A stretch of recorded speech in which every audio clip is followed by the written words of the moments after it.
नमस्कार। कभी सोचा है कि हर चमकती हुई कहानी के पीछे कुछ ऐसे हीरो भी होते हैं जिन्हें हम कभी देख ही नहीं पाते।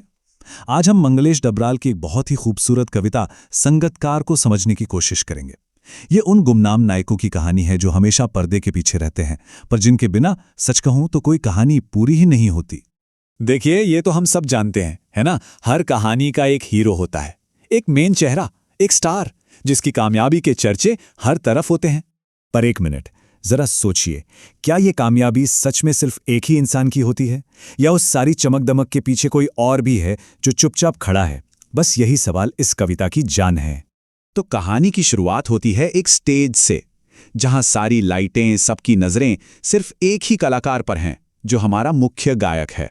और इस मुख्य गायक की आवाज कैसी है? कवि कहते हैं चट्टान जैसे भारी स्वर।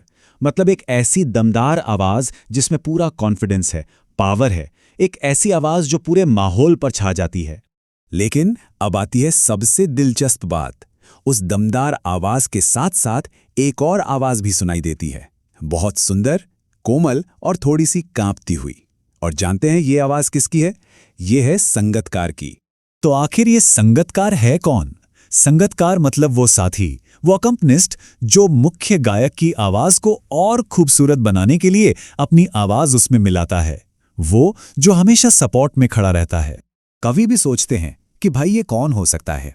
क्या ये मुख्य गायक का छोटा भाई है, या शायद उसका कोई शिष्य है जो उससे संगीत सीख रहा है, या फिर कोई दूर का रिश्तेदार जो सीखने की उम्मीद से आया है? ये अंदाजा उस रिश्ते को एक पर्सनल टच देता है।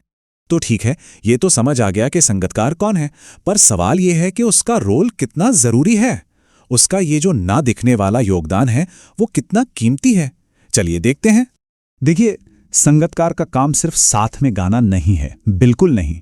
जब मुख्य गायक का गला ऊंचे सुर लगाते लगाते थकने लगता है या आवाज बिखरने लगती है, तो संगतकार अपनी आवाज से उसे सहारा देता है।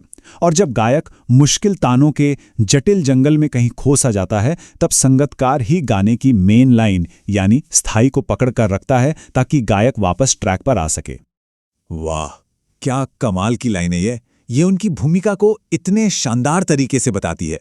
संगतकार ठीक वैसे ही मुख्य गायक की छोटी मोटी कमियों को संभाल लेता है, जैसे कोई सफर में किसी का पीछे छूटा हुआ सामान उठा लेता है। मतलब वो परफॉर्मेंस को बिखरने ही नहीं देता। और पता है, ये संगतकार सिर्फ म्यूजिक में ही नहीं होते, ये हमारी दुनिया में हर जगह हैं। जैसा कि हम यहाँ देख सकते हैं, स्पोर्ट्स में कप्तान की जीत के पीछे पूरी टीम और कोच होते हैं। पॉलिटिक्स में एक नेता के पीछे हजारों लाखों कार्यकर्ता होते हैं। और एक हिट फिल्म के पीछे तो अनगिनत लोग होते हैं जो कभी स्क्रीन पर दिखते ही नहीं।